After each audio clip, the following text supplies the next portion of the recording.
Star Network is here. Hold no punches! I'm real revolutionary right now. Support this man, Black Media. He makes sure that our stories are told. Thank you for being the voice of Black America, Roland. Stay black. I love y'all. All momentum we have now, we have to keep this going. The video looks phenomenal. See, there's a difference between Black Star Network and Black-owned media and something like CNN. You can't be Black-owned media and be scared. It's time to be smart. Bring your eyeballs home. You dig?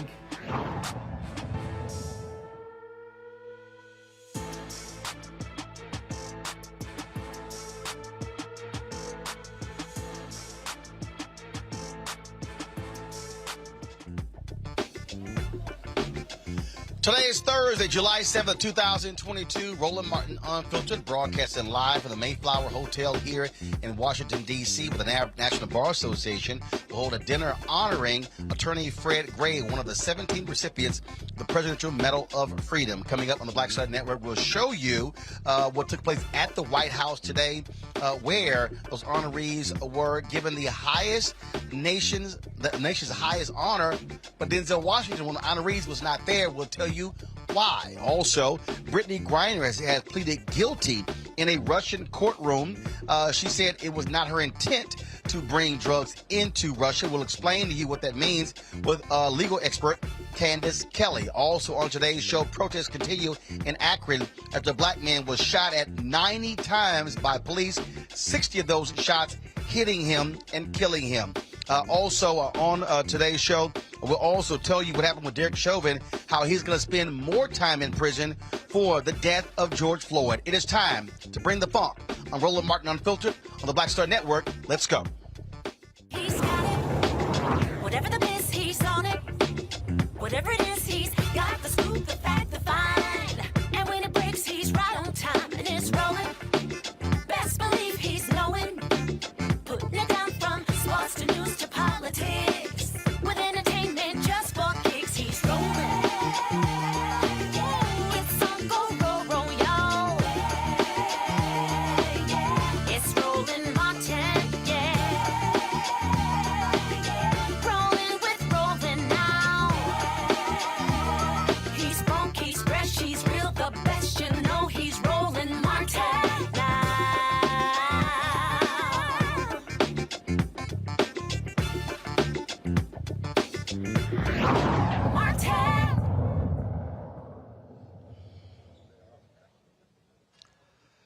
Hey, folks, today in a Russian court, WNBA star Brittney Griner pled guilty to drug charges. She was led into court in handcuffs, and during her trial today, her attorneys entered that guilty plea. She made it clear that she did not intend to bring drugs into the country. She told the judge she wanted to take responsibility for her actions. Afterwards, her attorney spoke to the media. And did Brittney say what made her take this decision today? Do you have any explanation for why she decided?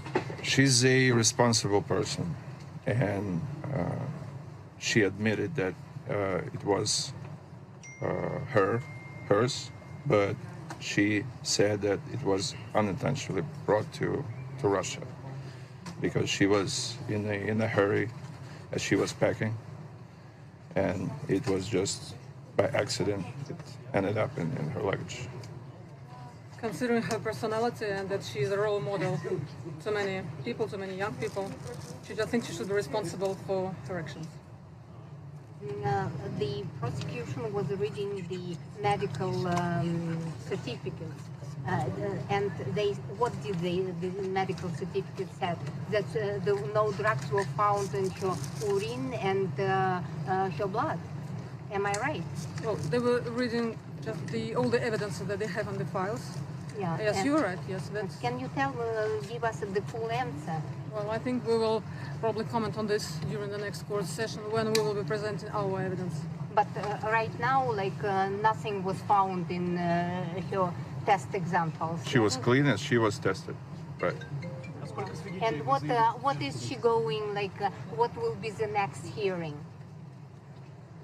The defense will start to present their evidences and their witnesses. Why give a guilty plea in partial today? She'll give fuller testimony to later. So why announce it today?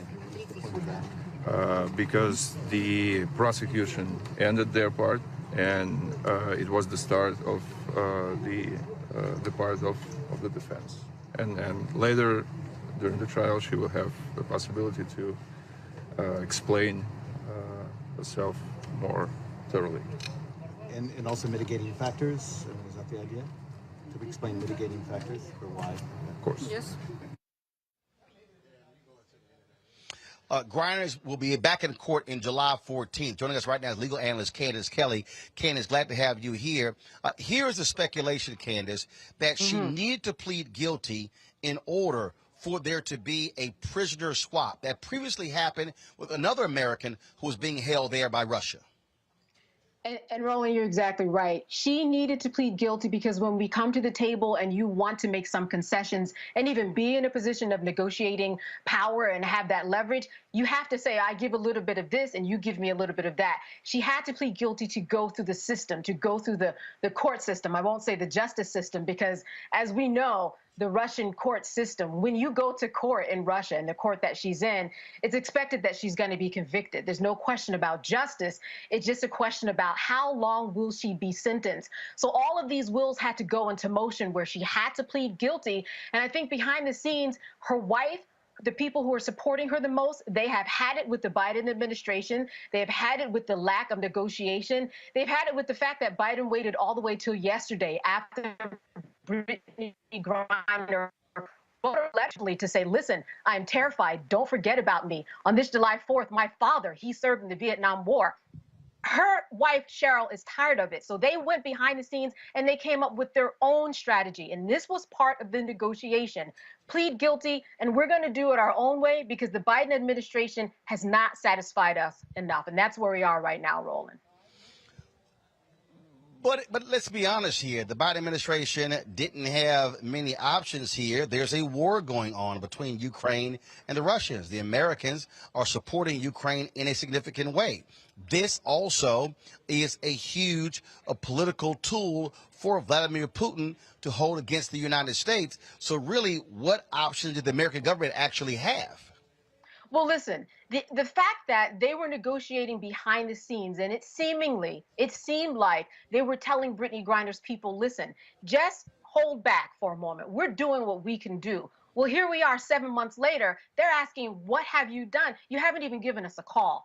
A call would be good so that when Brittney gives me a letter in the mail, because I haven't spoken to her on the phone, I can tell her, hey, listen, the Biden administration reached out to me. At least that's a start. That's a beginning, giving Brittney a little hope, a little faith that she's got America behind her. And when you're over there in Russia by yourself in that particular legal system, that actually does mean a lot to know that at least some wheels are turning and that everybody's working on one accord. So they didn't have many options in terms of this is what we can do because we know that you're a political ploy, but at least have a little support. And that's what her wife and the Brittney Griner team have been saying.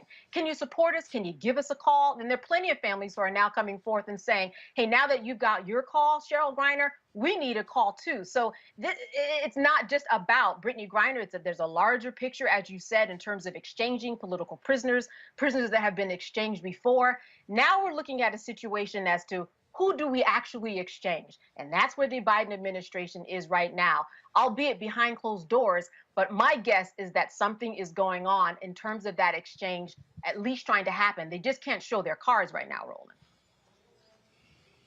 But historically, I mean, here's one of the things. I mean, I think back to Syria, when the Reagan administration couldn't do anything with that government, and it was Rev Jesse Jackson Sr., Minister Louis Farrakhan, Rev Jeremiah Wright, and others who traveled over there and brought back Captain Gutman. When I think about same thing in Iraq, when Reverend Jackson went and rescued, brought back American citizens dealing with Saddam Hussein. The U.S. government couldn't get anywhere with Saddam.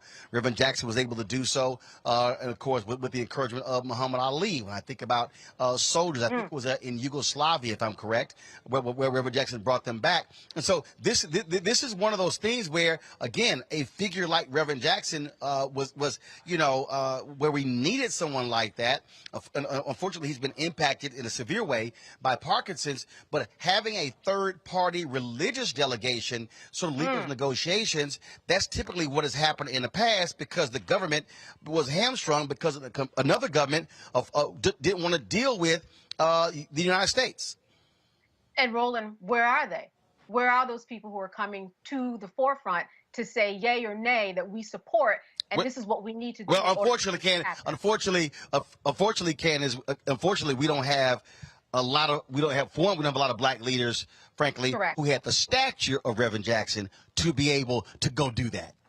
True. But it's interesting that you mentioned stature because when we talk about Brittney Griner, she's a rock star over there. People know her name over here, but we just have not seen kind of this continuous support and media blitz and information about her, you know, for all these months that we would see. LeBron James wouldn't have been over there that long. Let's be real. And that's what we're talking about. We're talking about a black. First of all, let's be clear. LeBron James would not have to play over there for money. That's right. Unfortunately, the WNBA does not pay as much, and that's one of the reasons why Brittney Griner and other WNBA stars play overseas because they can't make the same amount of money. And people watching need to understand some of these female players are making $250,000, $500,000 or more playing overseas, money they simply will never see in the United States. Right. And it brings up a lot of questions about equity, and not only the equity in terms of payment, but now that she's in this country where she was forced to play because she could get more money, how are they treating black gay women over there? Roland, how are they treating black gay women over here? We know that in Russia, they do not accept gays on a whole. By and large, they want them exiled. You can't even have propaganda kind of be pandered, as they say, to young people because they think it might corrupt and you can get criminally in charge. So you've got all of these factors going on, and in the middle of this, she's this political pawn somehow when she was carrying hashish, which has nothing to do with politics. Now, I think that is really interesting in terms of what her guilty plea was. She said, yes, I plead guilty, but it wasn't my intent. Roland, that's two different things. She's saying guilty in order to appease the Russians so that she can move the needle in that regard. Yep. But in order to be guilty, you have to have the intent. On the other hand, she said, well, it wasn't my intent. I think it's very interesting that on the first day where she appeared in court, she wore a Jimi Hendrix t-shirt. Jimi Hendrix was someone who was tried. He was not convicted across state lines in Canada for having weed. He said, hey, listen, I had so many fans around me, giving me stuff, giving me gifts. Somehow it got in my bag. Wasn't his intent to do it. So I think that that was good that she said, hey, it wasn't my intent because you need that. But it really does contradict her guilty verdict because the two have to coexist. But that guilty verdict, the fact that she said it, satisfied the Russians. And in her mind, in Cheryl's mind, and all the people who came to the rally for her yesterday, in their minds, they hope that this will at least push the needle and give her a little leverage to kind of move this forward. At this point, they've said, hey, listen, we're looking to detain you for about 6 more months. One, that's because of the legal system. They don't have day-by-day, back-to-back court systems. This is not tried in front of a jury. This is tried in front of one judge. They meet once a week. 2.5-hour drive for her. Her 6'8" self in very small, confined conditions has to go back and forth. And when she gets there, they're not going to be any Perry Mason moments.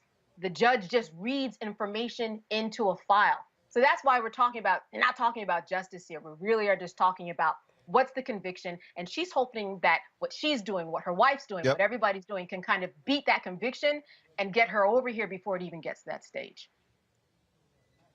Let's talk about the Derek Chauvin case. Today, he pled guilty and was sentenced to 20 years and 5 months for federal hate crimes violations in the death of George Floyd. He previously had been sentenced to 22.5 years in state prison. Explain what that means. Is this more jail time? Also, there was talk that he may be serving this not in state prison, but in federal prison. So what actually happened today in the Minneapolis courtroom?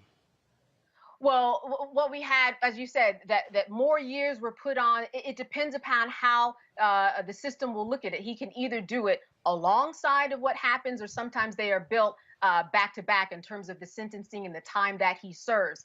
What we do know is that, once again, at least the courts are looking at this in a very serious way, where they're saying this is something that you need to have accountability for. Once again, this is a precedent-making case. And so that's what we're looking at here. We're looking at Derek Chauvin and more responsibility that is going to be left on his plate. And so that's essentially what it means. We do not know yet how this is going to play out. It depends upon what the powers that be normally in this situation want it to play out, in terms of if it's going to go back to back or if it's going to go coincide with the time that he is already serving.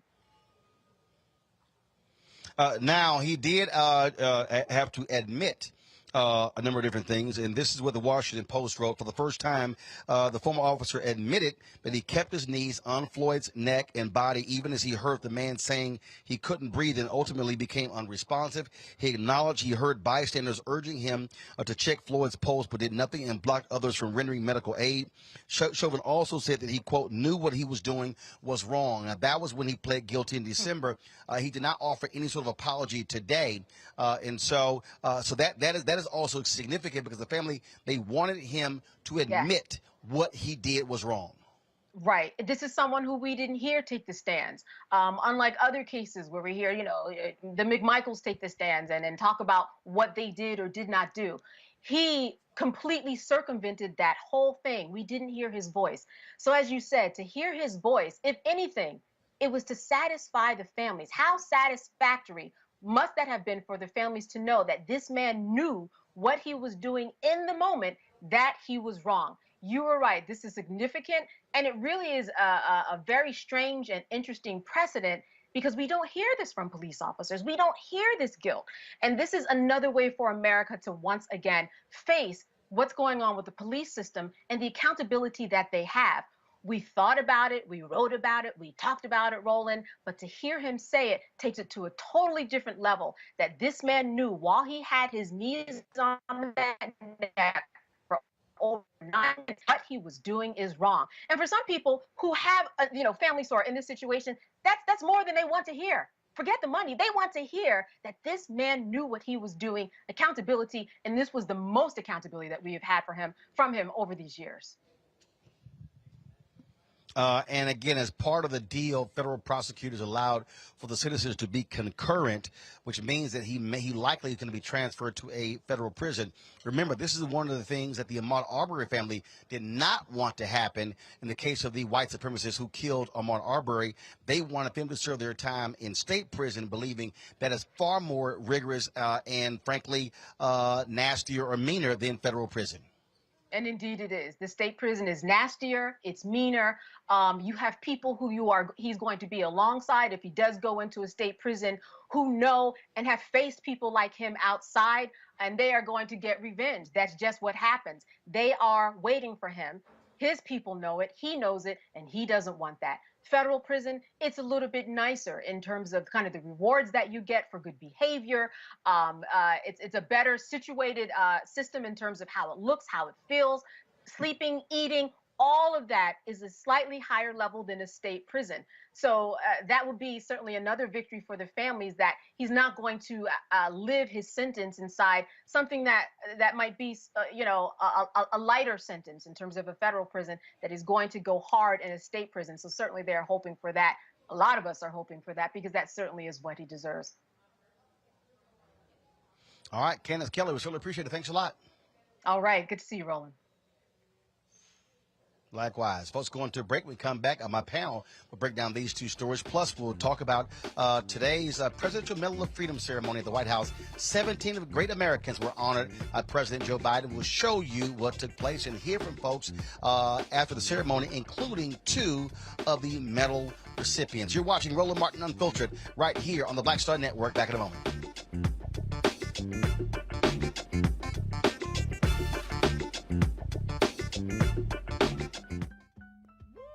We're all impacted by the culture, whether we know it or not. From politics to music and entertainment, it's a huge part of our lives, and we're going to talk about it every day right here on The Culture with me, Faraji Muhammad, only on the Black Star Network. Hi, I'm Dr. Jackie Hood Martin, and I have a question for you. Ever feel as if your life is teetering and the weight and pressure of the world is consistently on your shoulders? Well, let me tell you, living a balanced life isn't easy. Join me each Tuesday on Black Star Network for A Balanced Life with Dr. Jackie. We'll laugh together, cry together, pull ourselves together, and cheer each other on. So join me for new shows each Tuesday on Black Star Network, A Balanced Life with Dr. Jackie.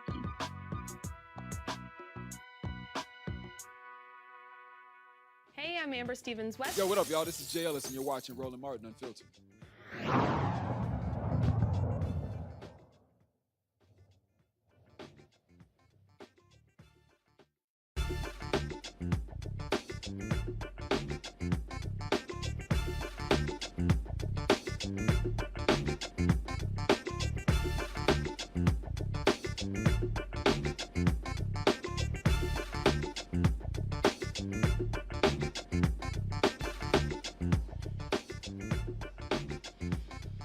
All right, folks, welcome back to Roland Martin Unfiltered. We are here at the Mayflower Hotel where the National Bar Association is holding a dinner in honor of attorney Fred Gray, one of the 17 Presidential Medal of Freedom recipients. Let's bring in my panel right now. Glad to have them on the show. Erica Savage, founder of the Reframed Brain. Glad to have you back on the show, Erica. Reese Colbert, Black Women Views. Also, Dr. Greg Carr with the Department of Afro-American Studies at Howard University.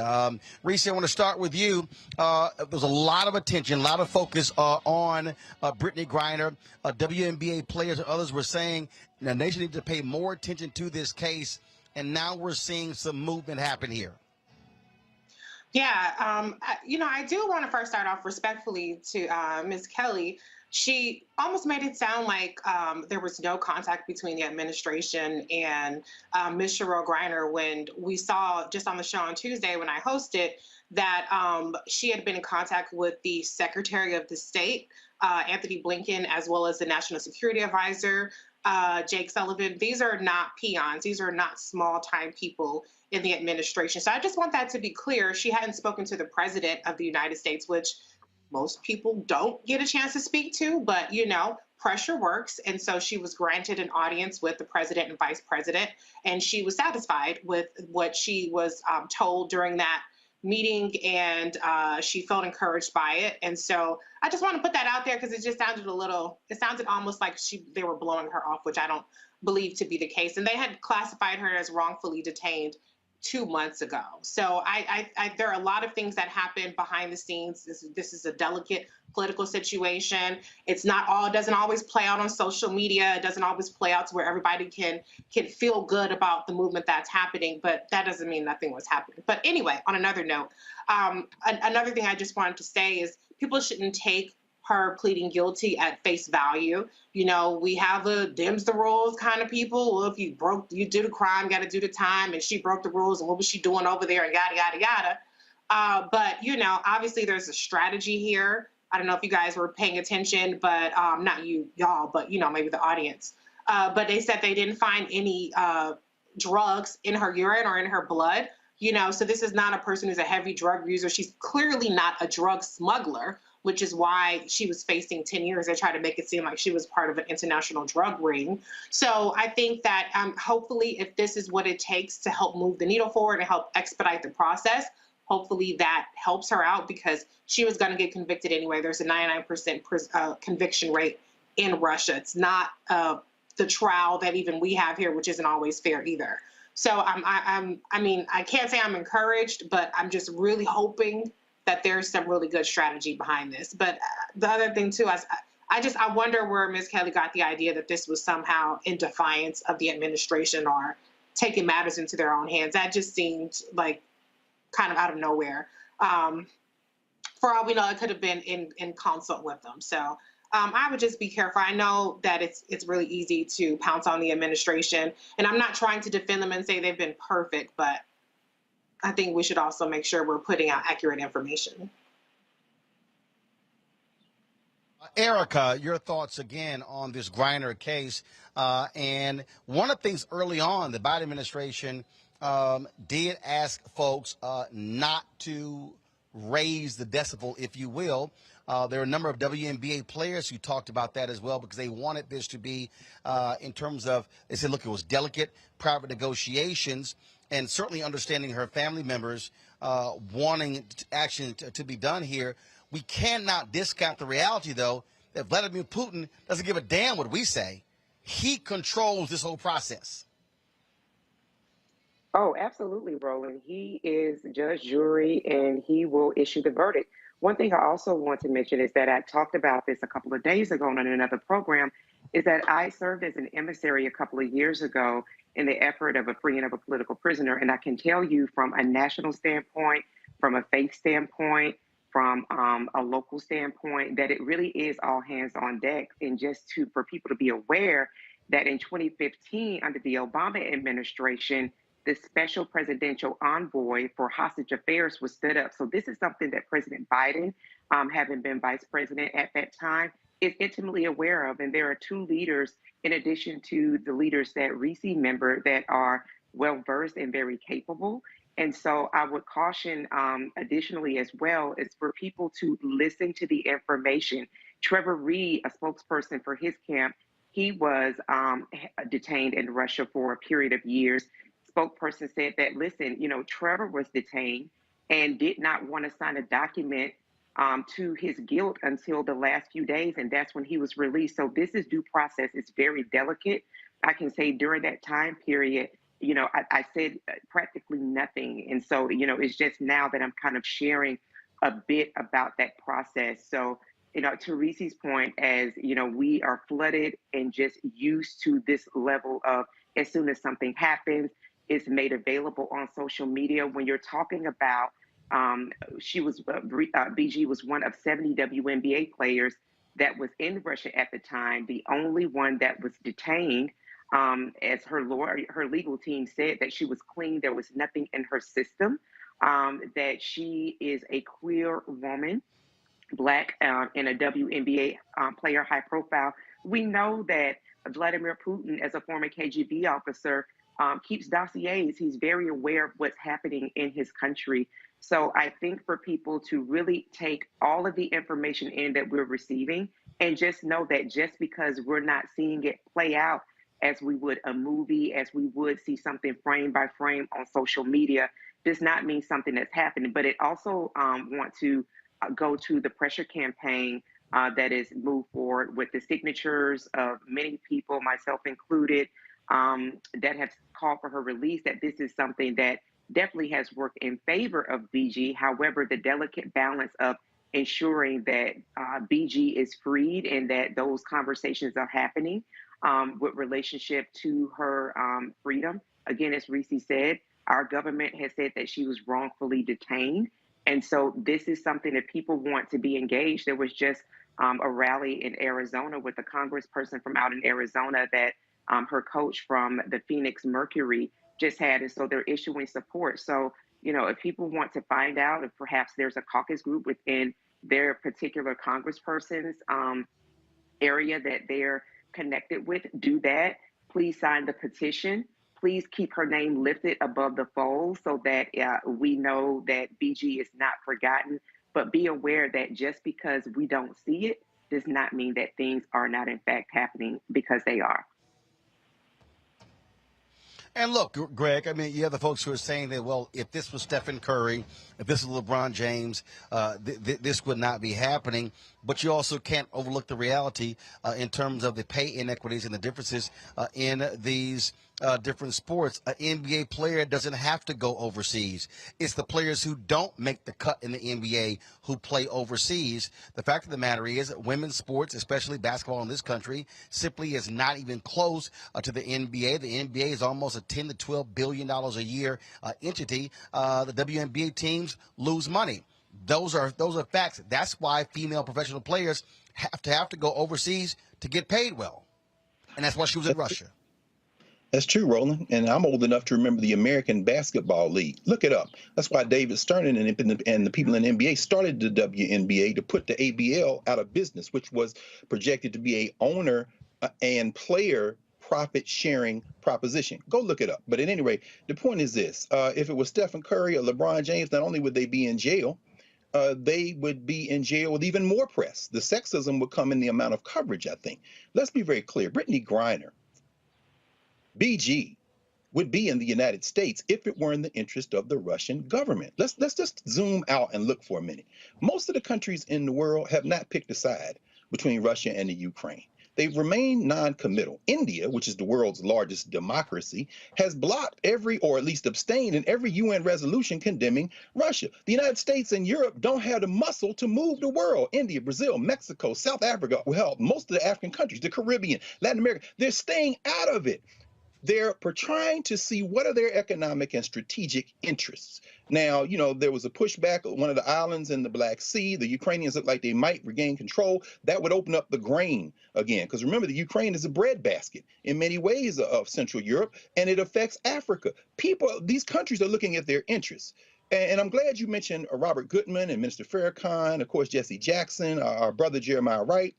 Saddam Hussein was trying to embarrass the United States. Understand how geopolitics works. See, this is why we have to, particularly as Black people, stop looking at these things as domestic issues. That's soap opera stuff. I couldn't agree more, Erica, when you start talking about this.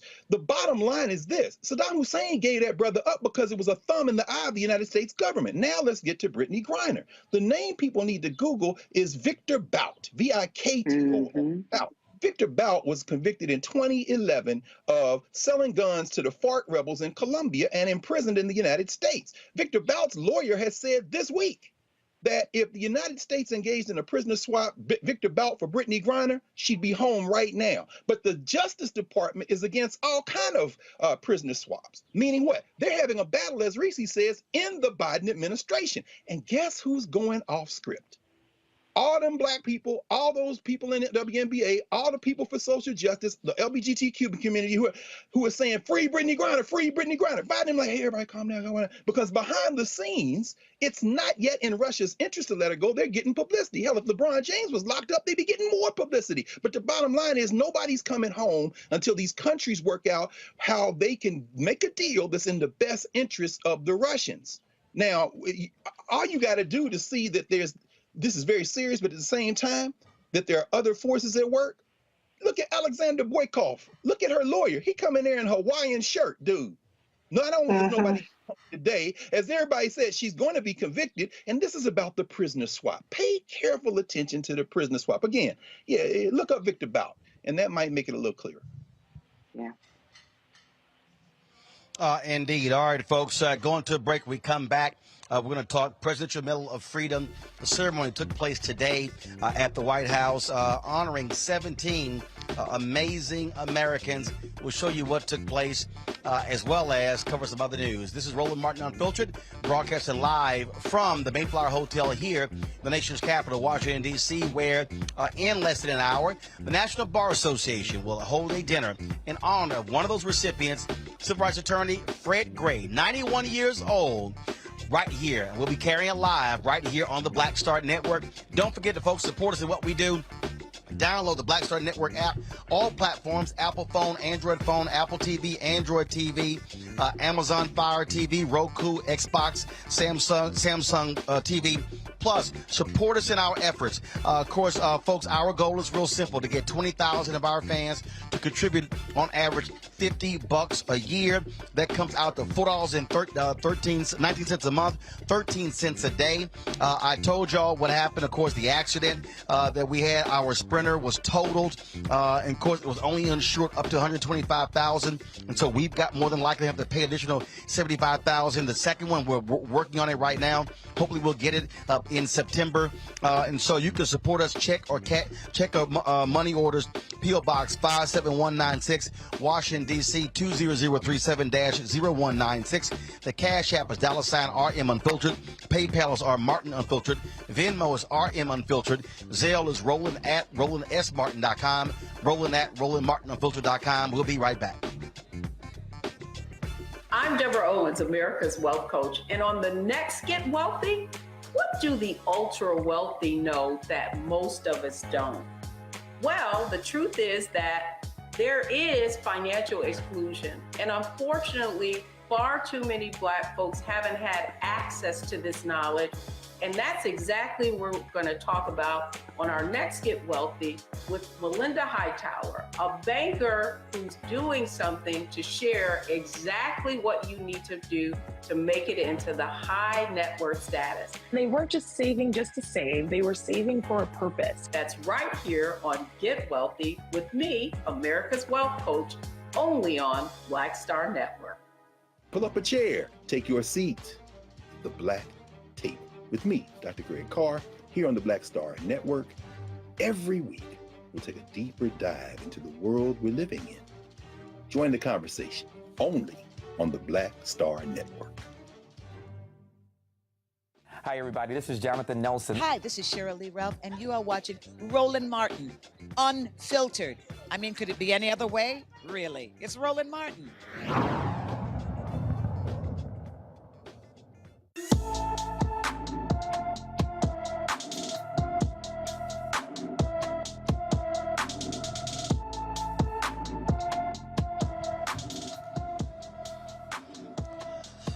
LaDae Arnold disappeared from St. Louis, Missouri on June 26th. The 7-year-old is 3 feet 6 inches tall. She weighs 70 pounds with black hair and brown eyes. LaDae may be in the company of an adult male. Anyone with information about LaDae Arnold should call the Bellefontaine Neighbors, Missouri Police Department at 636-529-8210, 636-529-8210.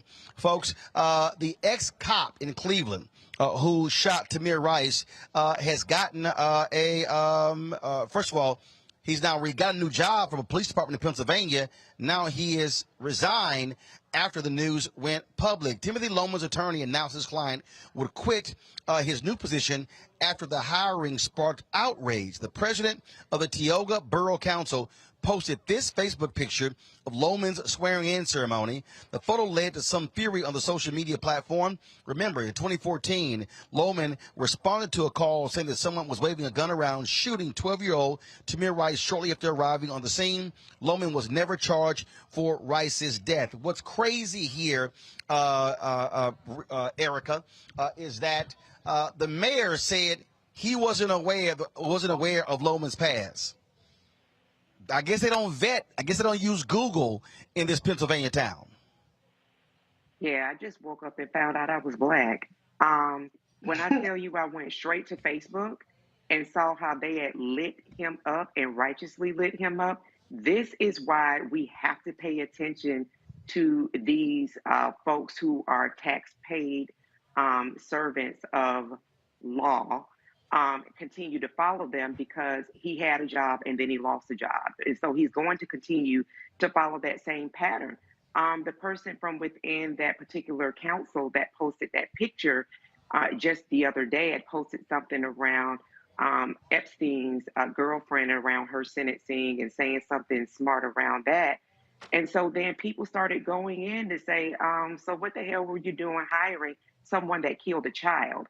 And so here we are again with a person who is swearing to uphold some kind of law that allows Black children, Black bodies, grandparents, mothers, daughters, and the rest to be treated without incident. We're seeing how our late brother Jayland Walker had 90 rounds fired upon him, 60 that landed, and that he was brought to the medical examiner's office as though a bounty.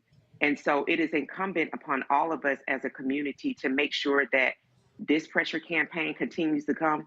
He should never have a job. He should always have to suffer to eat, to provide for himself, to hopefully use a washcloth and wash his nasty behind. He should always have to pay for that, for taking someone's child out of this world in 2014, in 2012, excuse me. Can't recall what year it was, but very glad that the pressure campaign It took place in 2014. 2014. And so glad that the pressure campaign, that people are staying woke and paying attention, and that we have to continue to follow this type of leadership that we continue to see. Just keep his name at the top of the fold, Timothy Lil Name. Greg, this is why, look, I and others believe there should be a national database. Cops involved in these type of shootings, names should be there because, frankly, they should never, ever have a badge or a gun. Absolutely. And Reese, I think about you, since you probably say something about this. All that legislation that was stalled in the United States Senate after it passed the House, that was trying to get to the President of the United States desk, this is one of those things. And again, Tim Michigan, Scott, you race traitor, lining up to block these kind of things, you're responsible for all of these failures, including that lack of a national database. But let's be very clear. Killing Tamir Rice was probably like a letter of recommendation for Loman in that little borough.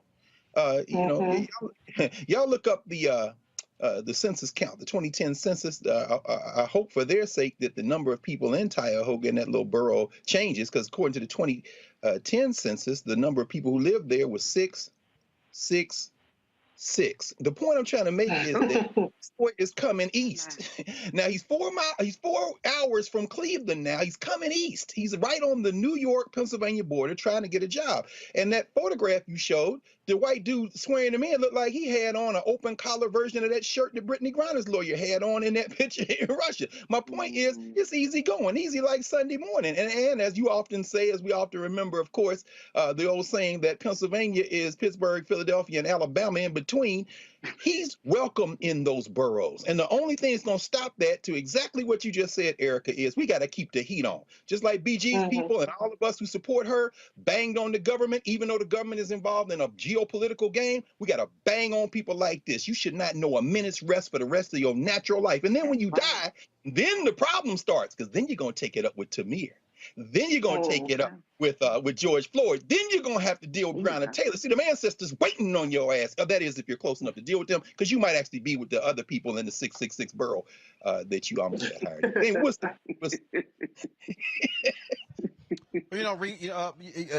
Reese, when you think about this case, the fact that there's so many officers, they get hired by the neighboring city, the neighboring county, and this happens over and over and over again. Not just in this case, but cases all around the country where these cops keep finding law enforcement jobs, keep having badges and guns.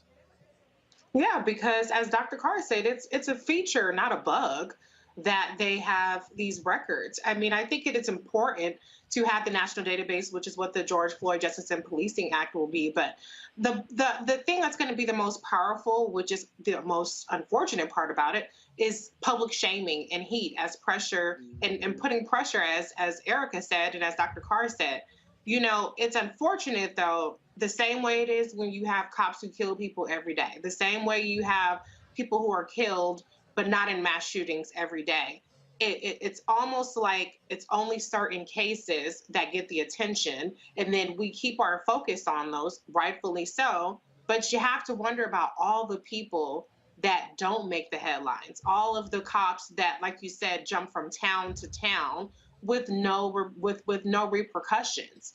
That's what's really scary, because we know a name, but we don't know all the names of the cops that are doing the kinds of things that this officer did to Tamir Rice.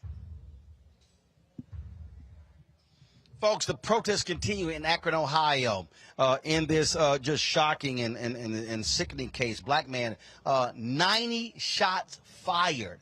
90 shots fired, 60 of them hitting him. Jayland Walker, the protests have been going on in Akron, Ohio, since it took place. Those arrested recently were Breonna Taylor's aunt and Jacob Blake Jr.'s father.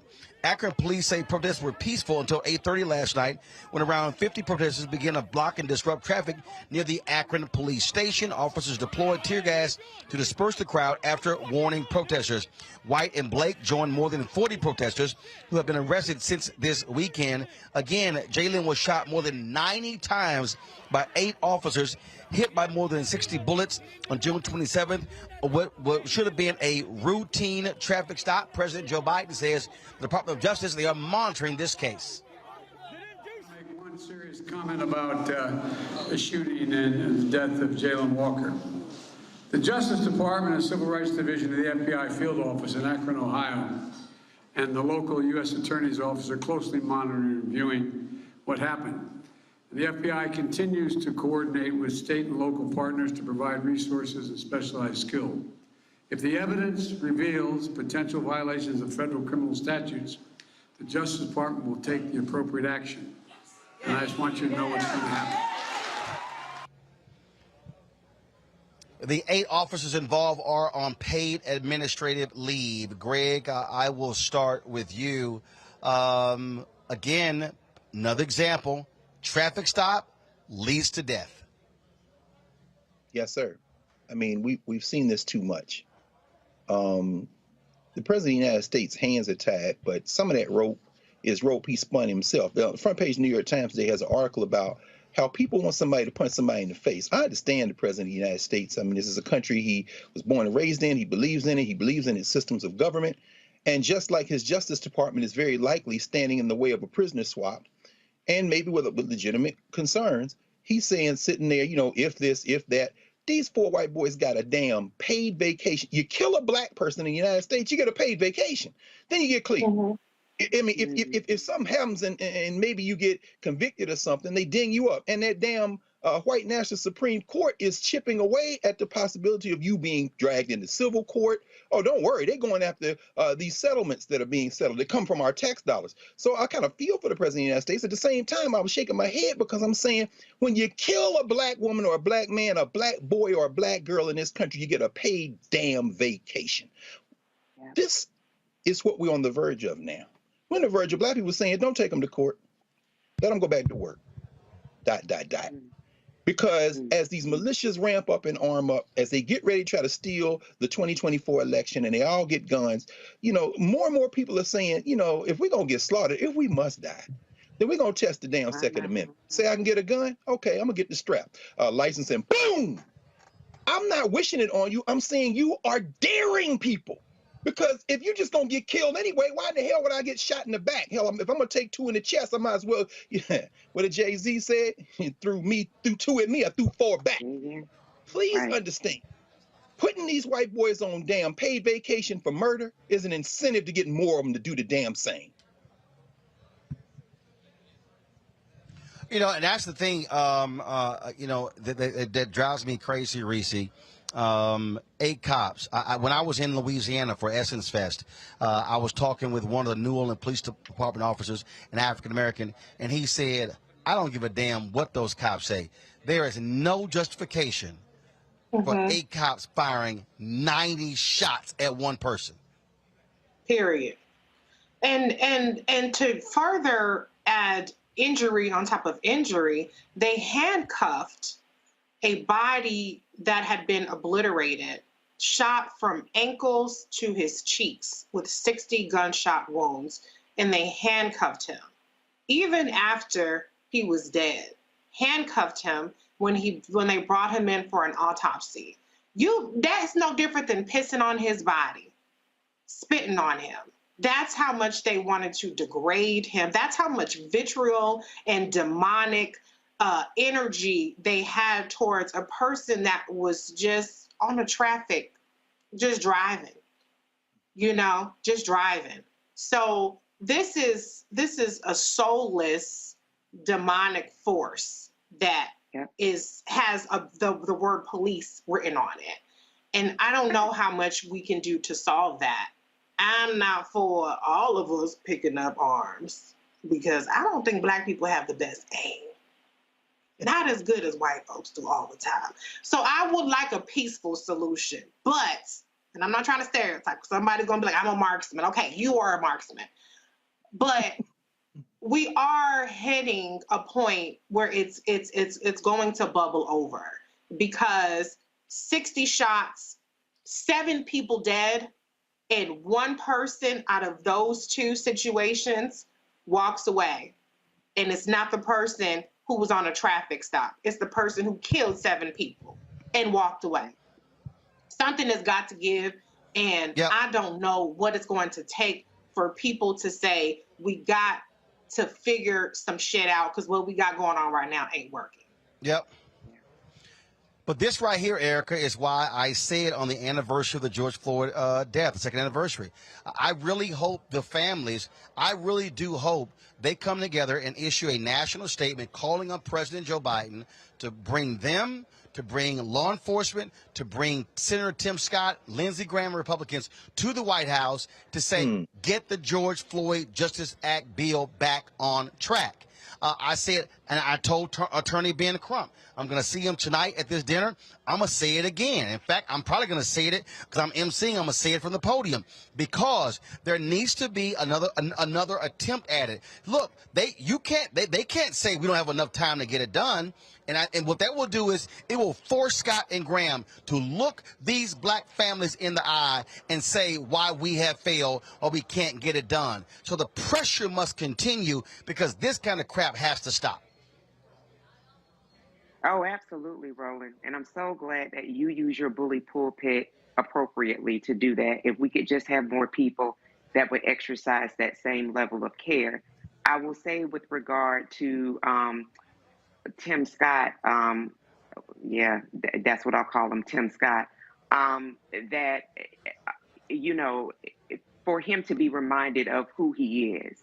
And I think that continually putting in the face these black families, I think about Jayland Walker's mother, and it really, breaks my heart to have seen and listened to her as she sat in a church, a place she felt safe, a place in his and Lindsey Graham's own state where 9 black people were gunned down while having Bible study not that many years ago.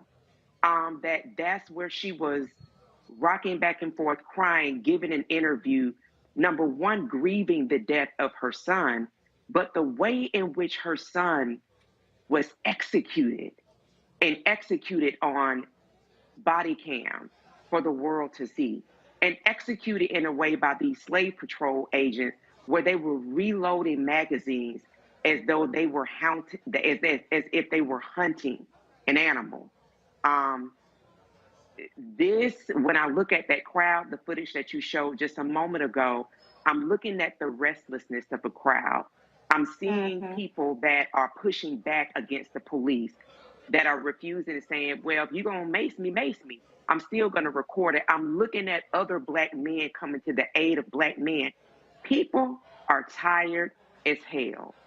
And I think that if these folks think that there is not a bill that is coming due, baby, as soon as you put seed in the ground, it starts to germinate. And those seeds don't come up right away, but they do come up. And so for those 8 officers that are on paid administrative leave at the expense of those taxpayers in Akron, Ohio, I hope they continue to stay in the streets. I hope they keep the pressure campaigns up. And I hope that they continue to ensure that Jayland's name is not lost as we continue to face more and more gun violence. Do not let this black man's name fall to the ground. All right, folks, hold tight 1 second. We're going to go to another break, and we come back. We're going to show you what took place at the White House today. The Presidential Medal of Freedom, 17 honorees, and, of course, luminaries, civil rights luminaries, Diane Nash, as well as Fred Gray. They were honored. Simone Biles became the youngest person ever awarded the Presidential Medal of Freedom. Denzel Washington is an honoree, was not there. We'll explain why. You're watching Roland Martin Unfiltered right here on the Black Star Network. Back in a moment.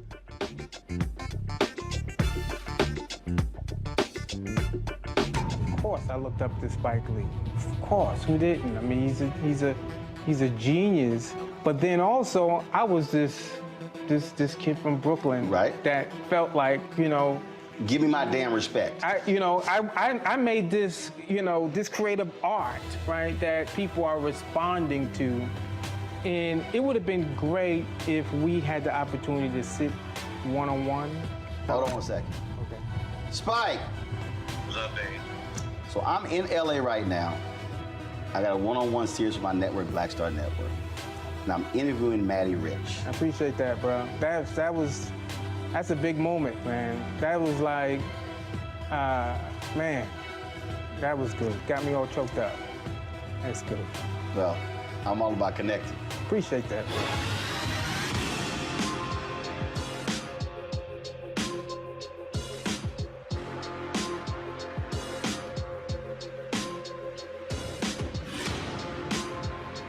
I'm Dr. Jackie Hood Martin, and I have a question for you. Ever feel as if your life is teetering and the weight and pressure of the world is consistently on your shoulders? Well, let me tell you, living a balanced life isn't easy. Join me each Tuesday on Black Star Network for A Balanced Life with Dr. Jackie. We'll laugh together, cry together, pull ourselves together, and cheer each other on. So join me for new shows each Tuesday on Black Star Network, A Balanced Life with Dr. Jackie.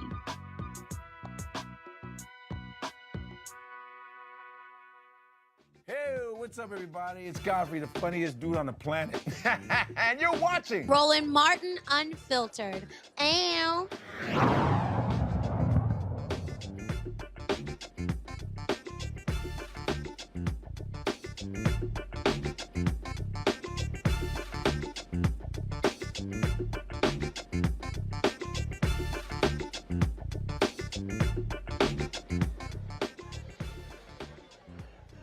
All right, folks, today at the White House, President Biden welcomed 17 honorees, actually 16 of the 17 honorees to the White House, who he awarded for the first time as president the Presidential Medal of Freedom.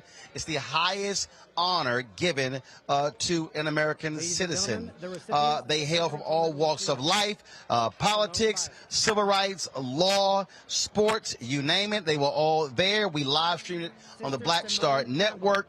And again, so this is the video of them all walking into the room.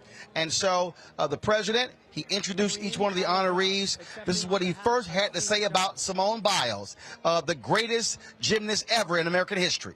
Congresswoman Gabby Gifford. Simone Biles, the most decorated American gymnast in history, who everyone stops everything every time she was on camera. Just to watch, just to see her. When we see her compete, we see unmatched power and determination, grace and daring. A trailblazer and a role model. When she stands on the podium, we see what she is. Absolute courage to turn personal pain into greater purpose, to stand up and speak for those who cannot speak for themselves. Today, she adds to her medal count of 32. I know you're going to find room. 32 Olympic and World Championship medals.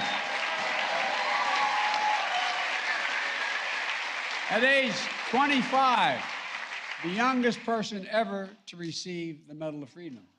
The youngest ever.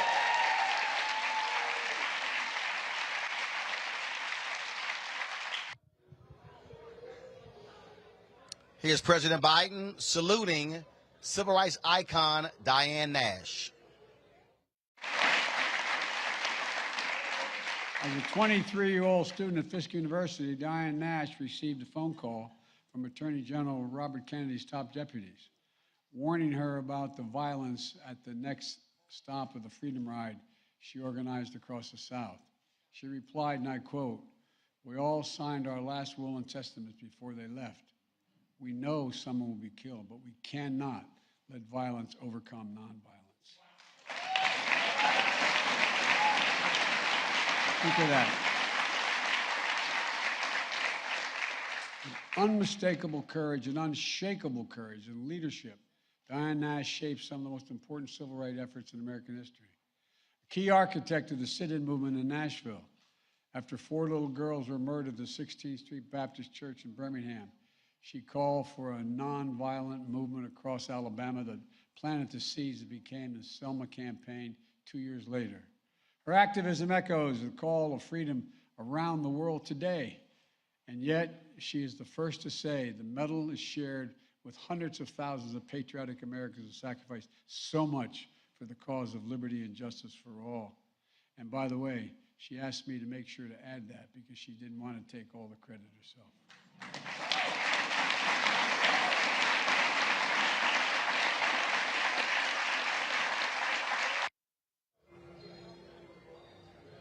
One of the folks she knows very well is a 91-year-old civil rights attorney, Fred Gray, also one of the honorees.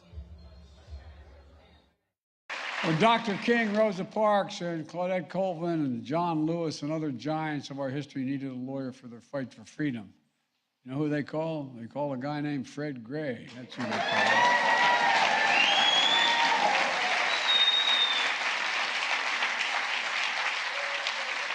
One of the most important civil rights lawyers in our history.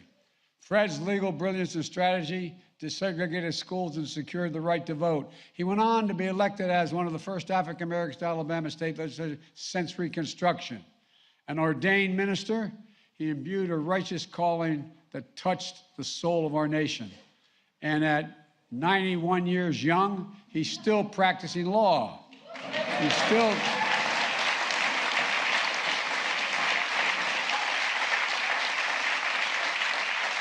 And he's still keeping the faith in the best of America. Folks, Denzel Washington was supposed to be there, but the president had this to say about him not being there.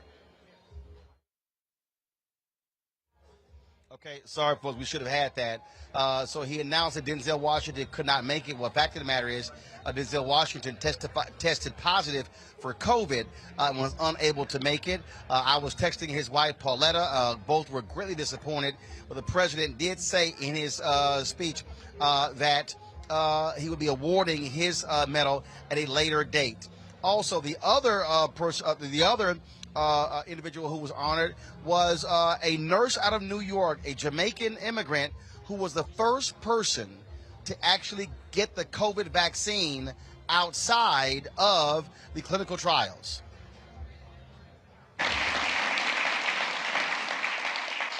When she was 18 years old, Sandra Lindsay immigrated to Queens, New York from Jamaica to pursue her dream of becoming a nurse. As director of nursing and critical care at a hospital in Queens during the height of the pandemic, she poured her heart into helping patients fight for their lives and to keep their fellow nurses safe. And when the time came, she was the first person in America to get fully vaccinated outside of clinical trials. Sandra, as I told you before, if there's any angels in heaven, they're all nurses, male and female. No, for real, they really are. Many of you who've spent a lot of time in the hospital, as some of us have, you know. Doctors let you live. Nurses, male and female, make you want to live. Make you want to live. Sandra's vaccination card and hospital scrubs and badge are part of the Smithsonian National Museum of American History exhibit on COVID-19. Today, she receives our nation's highest civilian honor and deserves it. Sandra Lindsay, again, there, the Jamaican ambassador. Ambassador Marks was there to see that take place. Other people there, Senator Alan Simpson, Cindy McCain accepting the award on behalf of her late husband, Senator John McCain. Lorraine Powell Jobs, the widow of Steve Jobs, was there also, founder of, first of all, there were other people who were there as well, just amazing individuals. Former Congresswoman Gabby Giffords was there as well, a strong proponent of gun laws, and so many others who were receiving the awards. Now, when it was all over, there was a pianist that was playing different music, and then all of a sudden began to play, lift every voice and sing. And of course, when that happens, black folks gonna sing the song. Ring with the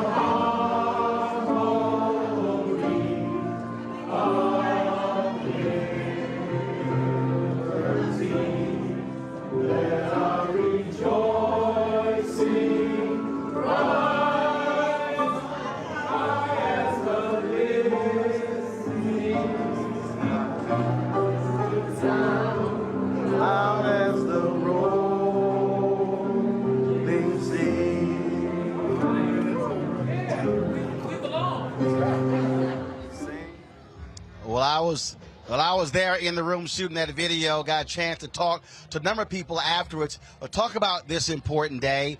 First up is the mayor of Montgomery, Alabama, Stephen Reed. Of course, remember, they took a $25,000 fine from the state of Alabama by taking the name of a street in Montgomery named after a Confederate general and putting up the name of Fred Gray. Here's what he had to say about today's ceremony. All right, members, your thoughts, especially your hometown hero, Fred Gray. You know, it is great for Attorney Gray and his family. We're honored that he calls Montgomery and Tuskegee home. But I think more important than anything, it's great great that his work has been recognized, his dedication, his longevity, all of the things that he wanted to do in terms of striking down segregation, he did, and I'm a beneficiary of that, and so many of us are. So it's great to be in this moment and witness it firsthand. Got it. Former U.S. Senator Doug Jones, caught up with him as well. Obviously there are some big names up there, but being from Alabama, just your thoughts about Fred Gray. My friend Fred, my hero Fred, absolutely long overdue honor. One of the unsung heroes of the movement. I'm not sure how far the movement would have gotten without a brilliant young Fred Gray, really putting his career, his life on the line. An amazing man, and still going. I mean, still going. He doesn't age. 91 years old, still practicing law. He doesn't age. It's just phenomenal. I'm so happy for him, his family, and frankly for the state of Alabama. All right, appreciate it. Thank you. All right, that was, again, former U.S. Senator Doug Jones of Alabama.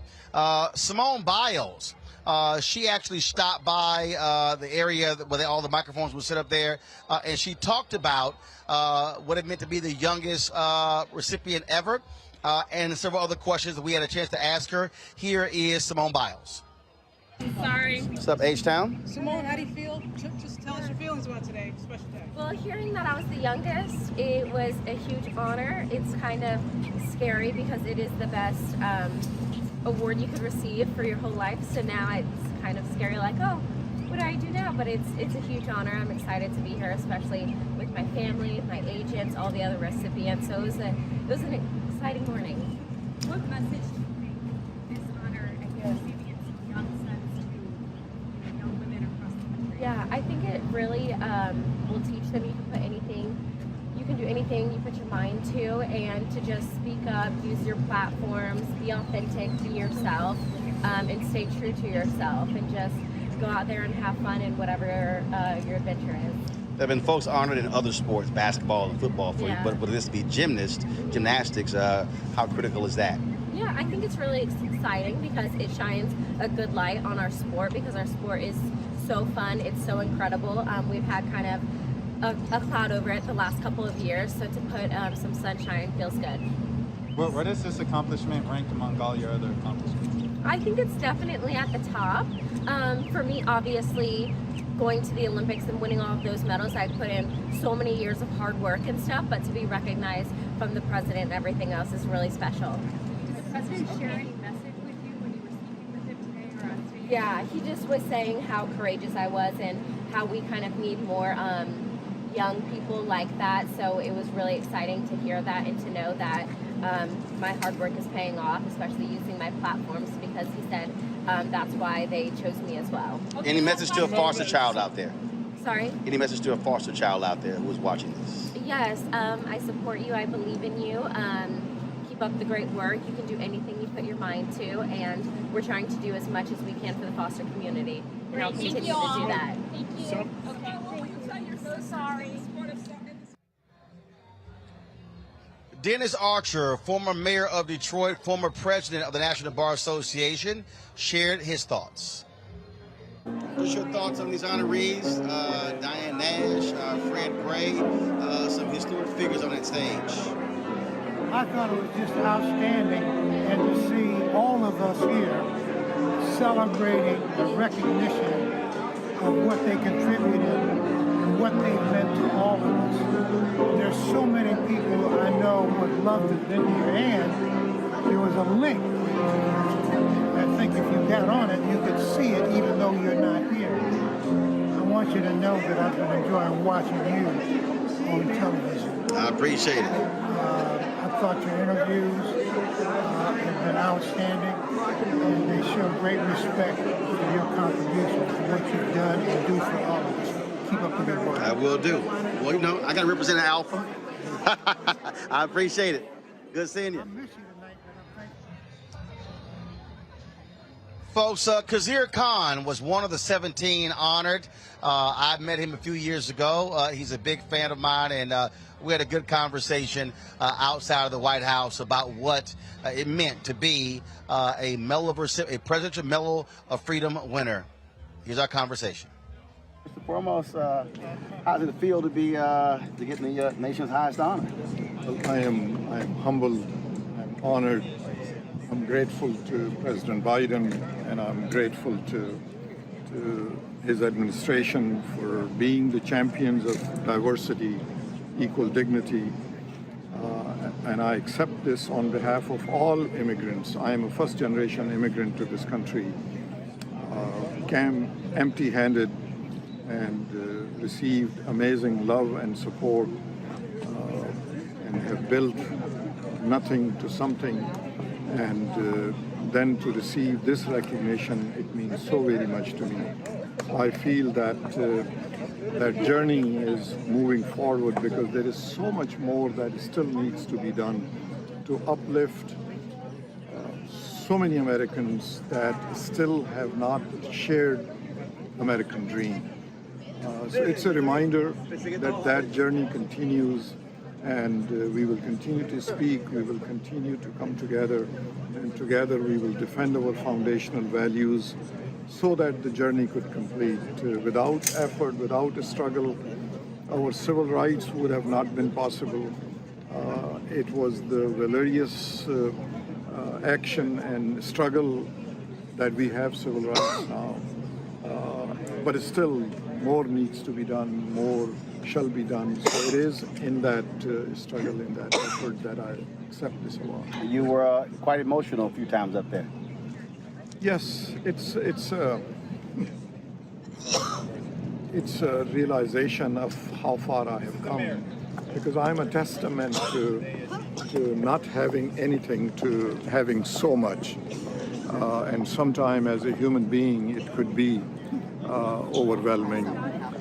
To come to full realization is standing next to the President of the United States and realizing that in the authoritarian dictatorships, I did not matter, I was no one. Here I am receiving this nation's highest recognition.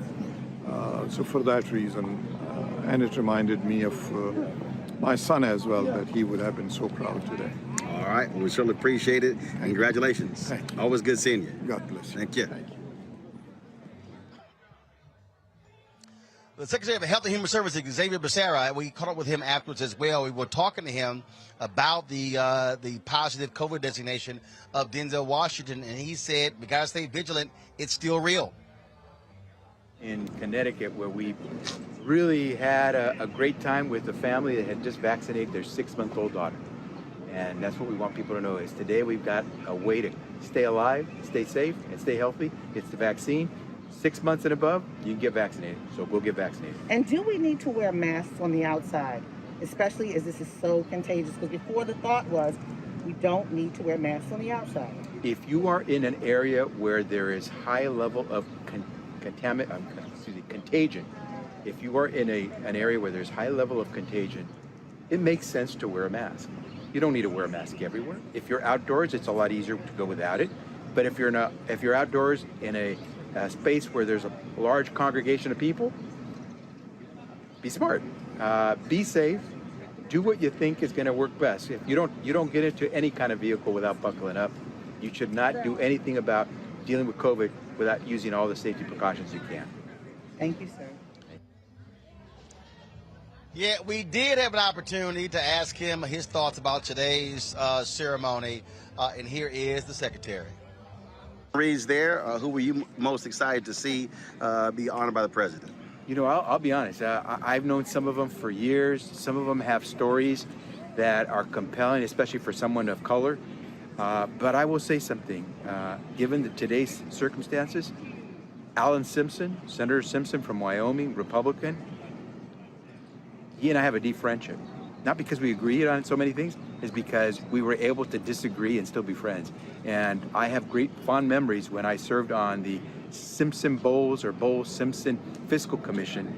He was nothing but a gentleman, And I probably, of all the people, wanted to, as a friend, say something to him. But I will tell you, you had giants in that room. Giants who fought for civil rights, giants who fought for the respect and dignity of others. You know what? It's great that we do this for Americans because it shows who we are. But it was great. I got a kick out of seeing Alan Simpson. The guy's about 2 times my size, but it was great to see him. Denzel didn't show up because he had COVID. That's right. I think everybody in that room was there because they wanted to see Denzel Washington. So we'll have to come back again, right? But what does that send to? What message does that send to America that Denzel didn't even show up for the highest civilian award for any person? You know, when you're a no-show for your own event, you know, that's how powerful COVID can be. And that's how powerful the message should be. Get vaccinated, get boosted, get your children vaccinated, because we don't want to be sick. You don't want to miss your award ceremony. And he's double boosted. I was texting his wife, so she's double boosted. Listen, I'm double boosted and I got COVID twice. In a month. Same here. In a month, yeah. Yeah, so I probably had every variant you can think of. And that's because I got to be around a lot of different folks. Yep. But hey, we know what it takes to be safe. We know what it takes to stay alive. Let's do it. Appreciate it. Thanks a lot. All right, now let's go to our panel. Let's see here. Greg, I'm going to start with you. Obviously, a number of people deserving of these honors. But I can tell you right now, the loudest applause, Attorney Fred Gray had his whole section over there. Every living president of the National Bar Association was there. A number of folks there to cheer him on, and of course, civil rights stalwart Diane Nash. Absolutely. I'd like to correct the secretary. It doesn't show who we are. There is no work. There is no we. It shows who the people who live here are. It's a minor thing, but actually it's very major. You know, leave it to one of the greatest actors in the history of motion picture and theater to steal the scene, because now he gets his own individual ceremony. So shout out to Denzel Washington. But that having been said, you know, Simone Biles obviously deserves that medal. I mean, of course, it's the Medal of Freedom, which means really doesn't mean a whole lot. I mean, it's demographics. It almost looks like Democratic National Convention, right? They checked all the boxes. They got Megan Rapinoe for LGBTQ. They got the bipartisanship with Simpson and John McCain, Richard Krumka, the old labor movement. You know, he's warming up for the midterms. But setting that aside, you know, and I know Fred Gray is your friend. You've interviewed him. I suspect you might see him tonight if I'm reading the tea leaves here. But, you know, Fred Gray just published a book, and I just got it a couple of weeks ago, Alabama versus King. This is his other book that follows up his memoir, Bus Ride to Justice. And we think about that number 25. Fred Gray was 25 years old when the Supreme Court affirmed the lower court in the Montgomery bus boycott case, breaking the back of segregation in Alabama, and by extension, setting that crack throughout the country. So, I mean, if this were a country where there was a we, he'd have gotten that medal along with Coretta and along with Martin and along with everybody else in Montgomery, E.D. Nixon, Rosa Parks and them, and Joanne Robinson. They'd have got that medal in 1956. But 3 years later, as he opens his autobiography, Bus Ride to Justice, he went up the steps of the Supreme Court and argued for Dr. Charles Gamillion, Dr. Gamillion in Tuskegee, Gamillion versus Lightfoot, and rewrote the law on gerrymandering. That's Fred Gray. Fred Gray represented the victims of the Tuskegee syphilis experiments, the Freedom Riders, some of the Montgomery marchers. And shout out to the Alabama State Bulldogs, because that's where he went to undergrad. And I saw my friend Crystal Gregory there singing the Black National Anthem, or the National Anthem, as I call it. Francis Scott Key, I don't know what the hell that is. But, you know, she's an alum of Fisk. And I know she was in that room because the great Diane Nash of Fisk Bulldog got that medal around her neck. So that was a beautiful thing to see, Roland. And if and when you see Fred Gray, which I suspect you will shortly, I sure wish I could get him to sign Alabama versus King, because my copy of his autobiography is autographed. Fred Gray is not only a legend and a hero, that's what a black lawyer looks like. Everybody take note of what a black lawyer in America looks like. It's Fred Gray, bro. Well, Greg, if you here in D.C., get down here. I'll make sure it gets signed. And so I have to actually, we're at the Mayflower in D.C. I have to do an actual fireside chat with Fred Gray. And so if you're looking for it to get signed, come on down here. I'll make sure it happens. Reese, I want to go to you. Some amazing folks, obviously on that stage. Beyond Fred, beyond Diane, beyond Simone Biles, the most decorated woman in U.S. military history as well. And one of the closing lines of President Biden, he said to the people on the stage, he said, "This is America. This is America in terms of its diversity." Khizr Khan, Pakistani immigrant on that stage. Sandra, Jamaican immigrant on that stage. I know that drives them ADOS folks crazy, but that's the reality of what happens in this country. I would say it's the promise of America. It's the America we aspire to, right? But we ain't quite got there yet, because there's the other side of America, which we've seen on the news and which we've talked about. But, ever the cynic, Dr. Carr, I'm with you on the diversity tips, but I'm going to just set that aside and just go ahead and be happy for the people who were celebrated.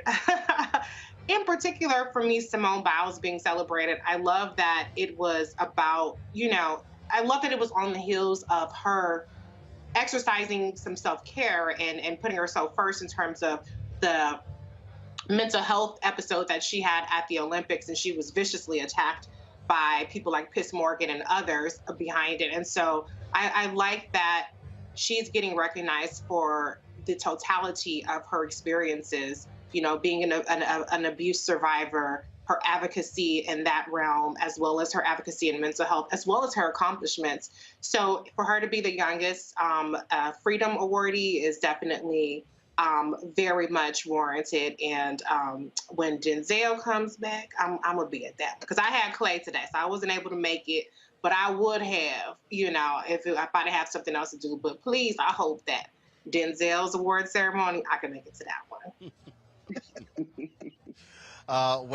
Trust me, I was texting Pauletta. She was in tears. They could not be there. And she said, "I really hope Biden presents this in person to Denzel." And then when Biden announced that he would be presenting it later, she sent me the church happy dance emoji. So she was certainly happy about that. And I told her, I said, Pauletta, you make sure they don't do that photo only. You make sure there's video and it's live stream, and I'll be happy to come in and do it for y'all, long as it gets done. She said, exactly. That's going to absolutely get done. Erica, your thoughts about today's honorees? Yeah, so I definitely echo Reese in her sentiments around Simone Biles. So do, because you think about children in the foster care system and some of the different trappings that children do fall into. It is just amazing to see how she has flourished and really is a beacon and a voice for that community as well. So glad to see her, the nurse who her work continues forward with mental well-being. And so definitely championing what she did. It was just a pleasure to see. And I took to great heart seeing Mr. Khan. And I put my hand over heart a few times. I'm so glad that you interviewed him again, Roland, and showed him to listen to him talk, because I can remember in the not too distant past, an orange son of a Klansman ridiculing him. And the level of strength that it took to address someone who defamed not only he and his wife, but his son who passed defending his country, something Bone Spurs and anything that he's connected to know nothing about. So that was really heartwarming to see him, to hear him, to see him be honored in that way, and just really to see all of the people that were there that were being honored in such a beautiful way. It really does kind of give us a real selah, just a moment to pause and to breathe and just to really celebrate folks. So really glad to see the interviews that you got to know that you were in the house and to see some well-deserving people being lifted forward. Indeed. So it was great. So, folks, just so you understand here, I am here at the Mayflower Hotel, the National Bar Association. Ariel, let's get a shot of the room if we can. the National Bar Association, they're having an actual dinner in celebration of Fred Gray. All of the living presidents are going to be here. This is the program right here. Show you. This is the program right here. President's Dinner celebrating Presidential Medal of Freedom, the Honorable Fred Gray Sr., Sheila Jackson Lee, honorary co-chair, Terry Sewell, honorary co-chair, and Alicia Hughes is the dinner chair. So Reverend Al Sharpton was supposed to MC this, to my understanding. They texted me yesterday when I was in Birmingham asking me to do it. I said, well, sure, as long as we can actually do the show from here and also live stream from the actual ceremony, the dinner. Kristen Clark, of course, Civil Rights Division head of the Department of Justice, should be here, give us remarks as well. So we'll be carrying all of that right here on the Black Star Network. So let me say this here. And so certainly congratulations to all of the winners. But there was one person who I really hope was going to be honored as a part of this class. And it was very interesting, Greg, to hear the president mention Diane Nash's role in the Nashville movement. And I'm going, but you got to honor the architect of the Nashville movement. Reverend Jim Lawson is still with us, 92 years old, gave that eulogy at Congressman John Lewis's. He was the one who trained John Lewis. He was the one who trained Diane Nash. He was the one who trained all of those folks, James Bevel, all of those folks who came out who were all SCLC workers. They came through Nashville. I really hope, remember in Selma, you had my man Jesse Williams, who played Reverend Jim Lawson. He was the one who made the call to MLK to come to Memphis. I had sent a text message last year to Susan Rice as well as to Cedric Richmond. I said, man, you definitely got to honor him. And here's the other thing, and I'm going to go ahead and say it, and it's very interesting. Out of all of the major figures who round out the king, Reverend Ralph Abernathy, even posthumously, has never been a Medal of Freedom honoree. I think he's deserving, and there's absolutely no doubt, Greg, that Ella Baker should be honored posthumously with the Presidential Medal of Freedom. Your thoughts on those three civil rights figures? Brother, when you said Ella Baker, I thought about Septa McClark, and I thought about Miss Hamer, Fannie Lou Hamer, and so many others. You know, this just goes to show you, and again, no, I'm not being cynical, Reese. My eyes are wide open. I just don't let America get off for its sins. And I think there may be one reason why Jim Lawson doesn't have one, quite frankly, because he doesn't have a champion. You know, I watched and listened to Congresswoman Sewell over the last couple of days, and she fought. She fought for that medal to hang around Fred Gray's neck. And she'll be there tonight, and I'm sure she'll tell that story again. You know, I'm not sure that the other figures you mentioned have a champion. You know, there's a lot of this is politics. And all due respect to entertainers and athletes, and I don't care who they are. This isn't singling out any athlete who's gotten one or entertainer that's gotten one. This were a country, a nation, as opposed to kind of place where people have to jockey for position and you got somebody got a cape for you, then everyone you named and everybody else would have one. It wouldn't just be them. It would be, you know, I mean, you name it. Does Constance Baker Motley have one? I mean, you start talking about sisters who deserve one before just about anybody else, then you got to have her on the short list. I mean, but Ella Jo Baker, without Ella Baker, arguably you don't have the formation of SNCC in the way that it looked. And if you brought all of the ancestors back who were part of SNCC and brought all the ones who are living together and said, if you could give out one medal, who would it be to? They might say Ella Jo Baker.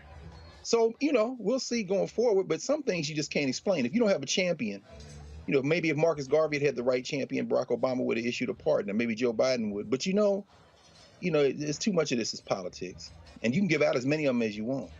And so maybe we need to, I think, to what you're raising, maybe we need to now just say, you know, if you're gonna have the next black neck around that medal hangs around who's still breathing while you got a chance, need to be Jim Lawson. That's a good point you're raising, brother. Absolutely, absolutely. I will say this here. There is a member of Congress, Representative Rosa DeLauro, who has introduced the resolution to award the Congressional Gold Medal to Constance Baker Motley. And that actually was reported on in February. And so, look, I'm going to be the champion for those three. That is Lawson, as well as Baker and Abernathy. And I can tell you right now, when I interviewed Juanita Abernathy, before she died, I interviewed her in 2018 in preparation for MLK 50.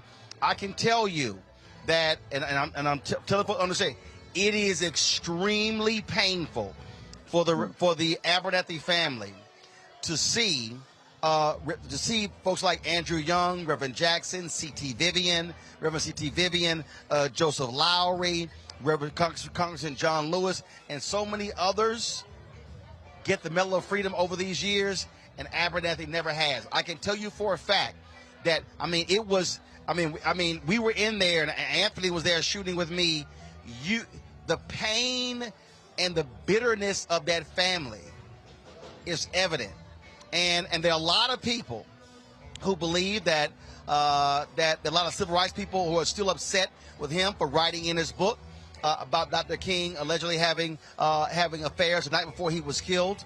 But there's no way that you can honor a lot of these civil rights folks and you not honor the man who literally was standing right next to King.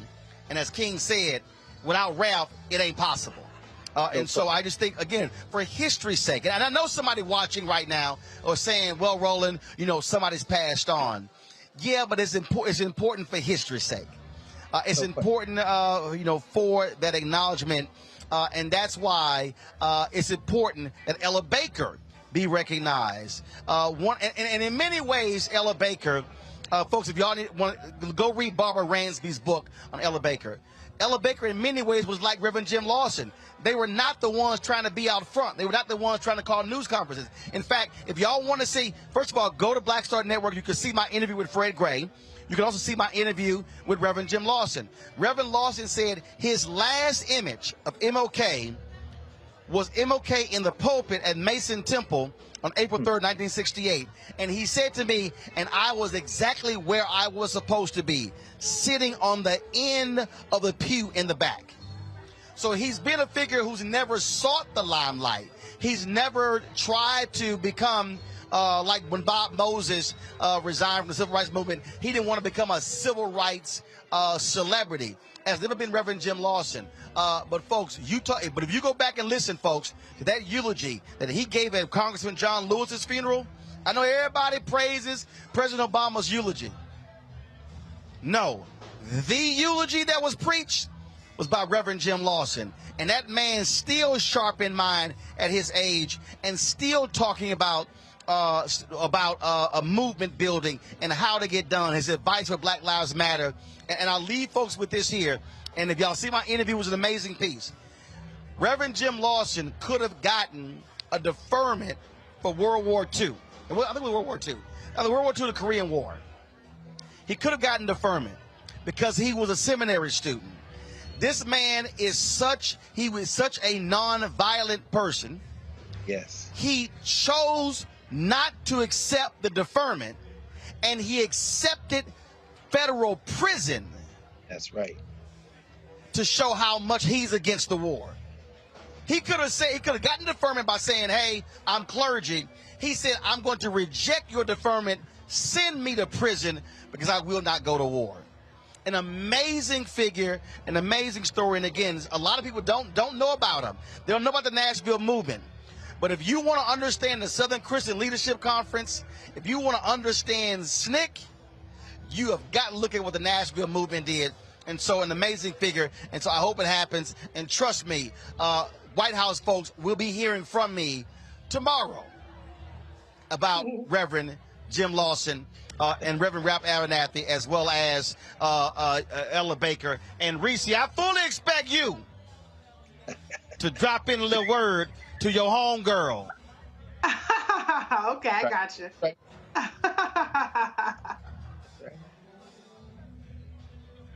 Just making sure we clear, Reese.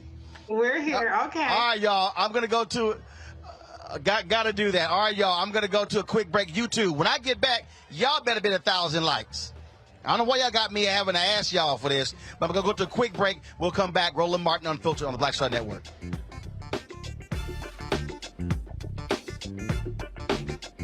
I'm Deborah Owens, America's Wealth Coach, and on the next Get Wealthy, what do the ultra wealthy know that most of us don't? Well, the truth is that there is financial exclusion, and unfortunately, far too many Black folks haven't had access to this knowledge, and that's exactly what we're going to talk about on our next Get Wealthy with Melinda Hightower, a banker who's doing something to share exactly what you need to do to make it into the high net worth status. They weren't just saving just to save, they were saving for a purpose. That's right here on Get Wealthy with me, America's Wealth Coach, only on Black Star Network. We're all impacted by the culture, whether we know it or not. From politics to music and entertainment, it's a huge part of our lives, and we're going to talk about it every day right here on The Culture with me, Faraji Muhammad, only on the Black Star Network. Hello, everyone. It's Kiara Sheard. Hey, I'm Taj. I'm Coco. And I'm Lily. And we're SWV. What's up, y'all? It's Ryan Destiny, and you're watching Roland Martin Unfiltered.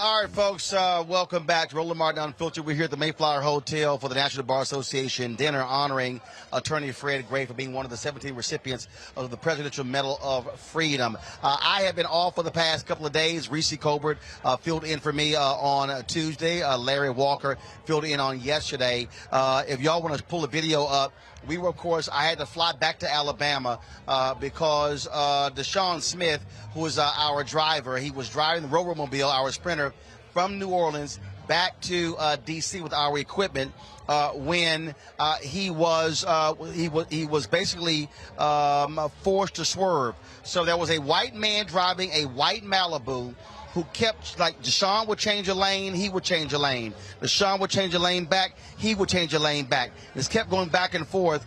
Folks, if y'all could go ahead and play the video, if you have that. And so Deshaun said that he decided to back off, allow this guy to go forward. And what this guy did was something that was just absolutely heinous. So what he did was he actually pulled up alongside Deshaun, looked at him, smiled, jumped in front of him, and then slammed on his brakes, causing the Deshaun to swerve. The sprinter flipped over, y'all, flipped over 7 times. Chad Washington, who was driving our other SUV from behind, Chad said he actually thought Deshaun did not make it. If y'all go to my YouTube channel, y'all can go to my Facebook page, y'all can pull a video up, y'all, not show these photos. Come on now, it's a video show. You'll see the video when we arrived on the scene yesterday to actually see it. And so it's significant. So you see all the damage. The Rover-mobile is totaled. It's completely totaled. Now, all these folks, I posted something on Instagram, and the folks have been talking about, oh, y'all were underinsured. No. When we insured the vehicle, we could only insure it up to $125,000. It cost $195,000. They would not allow us to insure it for more. And so, yes, we looked at gap coverage and all that sort of stuff. That was a deal. So there's a black upfitter company out of Atlanta. It's the only black upfitter company in America. We are talking with them right now. We're designing our next sprinter. They put a rush order in. They contacted Mercedes. Mercedes has looked at what happened here. And, in fact, their engineers are studying our video, saying that there are safety features exactly what they were supposed to do, because what happened was when it was impact, all of the airbags in the driver's cabin, only Deshaun was in the sprinter, they all came out and pretty much created a cocoon around him, and so he was able to walk out through the front window. He suffered contusions on his body. His thumb was injured, but that was it. That was it. We got him, yes, he came out of the hospital later that day. We got him yesterday. We went down to Birmingham. We got all of our equipment out of the sprinter. We got to be in Birmingham in a couple of weeks for the SWAC Media Day. So Sheila Smoot, former journalist, we left a number of our items with her. We then loaded the other SUV back. They drove that back. We didn't want Deshaun flying because of a concussion issues. and so we didn't want him flying because we could have swelling in the brain. So Deshaun is back. Chad is back. We're so glad that they are well, but y'all see the level of damage to the vehicle. It is completely destroyed, and so we are working right now to get a second one. And so I want to thank all of y'all, folks in Alabama, folks in Louisiana, people all around the country. They've been calling, they've been texting. Folks were stopping me in the airport yesterday. I was at the White House today. Folks were stopping me there. People had heard about it. And so we appreciate everybody. And like I posted on Instagram, we're going to have to, look, Obama is going to cost us probably another $75,000 to $100,000 to pay for a new one. And so that's what we have to do. I have people talking about, what about all the advertising money? Bottom line, y'all, nobody budgets all of a sudden have to drop another $75,000, $100,000 on a vehicle that we only got 18 months ago. So, again, I just want to thank everybody for calling and texting. People have been commenting on all of your prayers. We certainly appreciate it. Look, equipment can be replaced. We've got to replace some of our cameras, other stuff, but you can't replace somebody's life. And so we certainly are glad that Deshaun is well. And again, and Erica, look, you understand how serious this is, the serious brain injury you suffered last year. And for him to walk out of that Sprinter through the front window with just a slight concussion is indeed a miracle.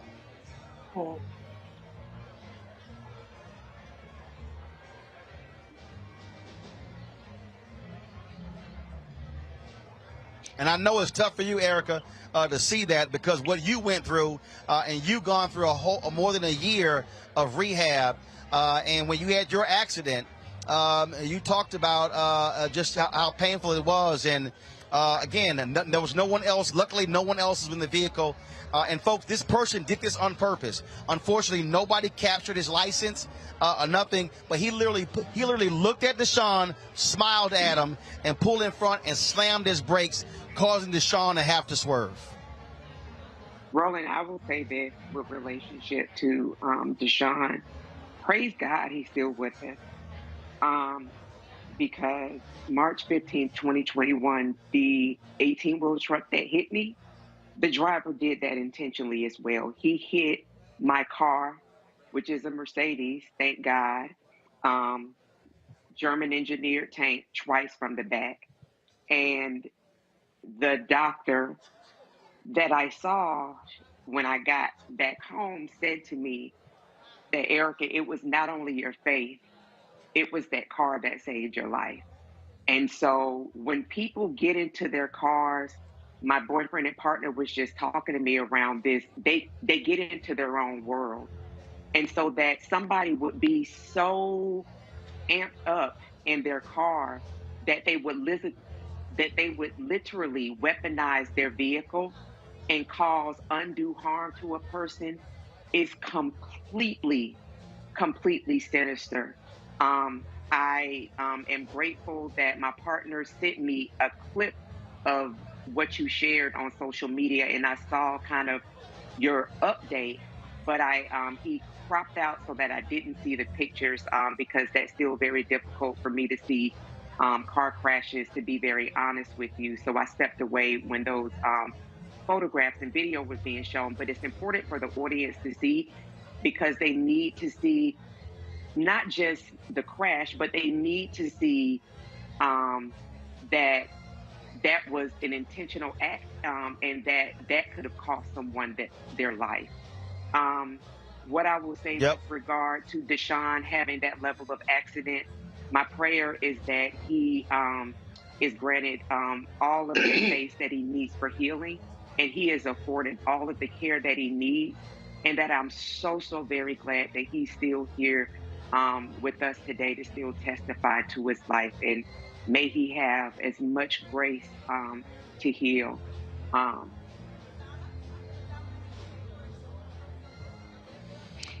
Reese, it's real interesting. I always got these haters out here, and they're like, he asking for money. bottom line is here. You know, we travel around this country covering stories nobody else covers.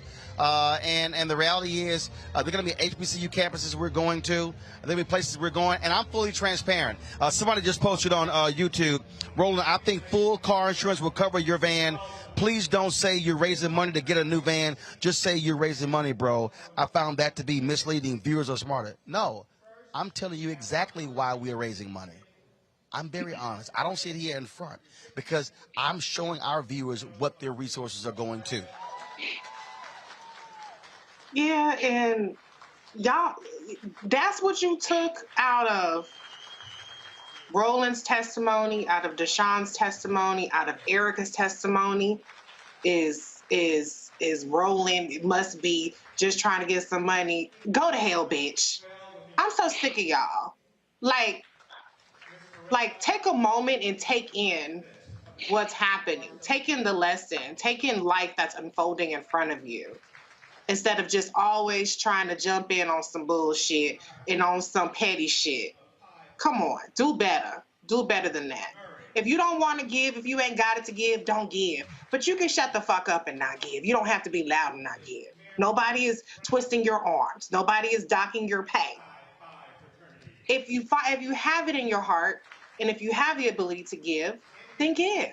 And see how simple that is? It's simple. But at any rate, whether you give or don't give, I just thank God for Erica, for her being here with us. I thank God for Deshaun.